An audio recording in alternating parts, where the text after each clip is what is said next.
সবাইকে ইম্মানুয়েল। আজকে পাঠ করব মথিলিখিত সুসমাচার তার 3 অধ্যায় 13 পদ থেকে 17 পদ পর্যন্ত। প্রভু যীশু খ্রিস্টের বাপ্তিস্ম। পাঠের আরম্ভ। সেই সময় যীশু বাপ্তিস্ম গ্রহণ করবার জন্য গালিল থেকে জর্দন নদীর ধারে যোহনের কাছে আসলেন। যোহন তাকে এই কথা বলে বাধা দিতে চেষ্টা করলেন, আমারই বরং আপনার কাছে বাপ্তিস্ম গ্রহণ করা দরকার, আর আপনি কি না আসছেন আমার কাছে? তখন প্রভু যীশু তাকে বললেন, কিন্তু এবার এরকম হোক, কারণ ঈশ্বরের ইচ্ছা এইভাবেই আমাকে পূর্ণ করা উচিত।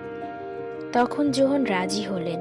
বাপ্তিস্ম গ্রহণ করবার পর যীশু জল থেকে উঠে আসবার সঙ্গে সঙ্গে তার সামনে আকাশ খুলে গেল। তিনি ঈশ্বরের আত্মাতে কবুতরের মতো হয়ে তার উপর নেমে আসতে দেখলেন। তখন স্বর্গ থেকে বলা হলো, ইনিই আমার প্রিয় পুত্র, এর উপর আমি খুবই সন্তুষ্ট।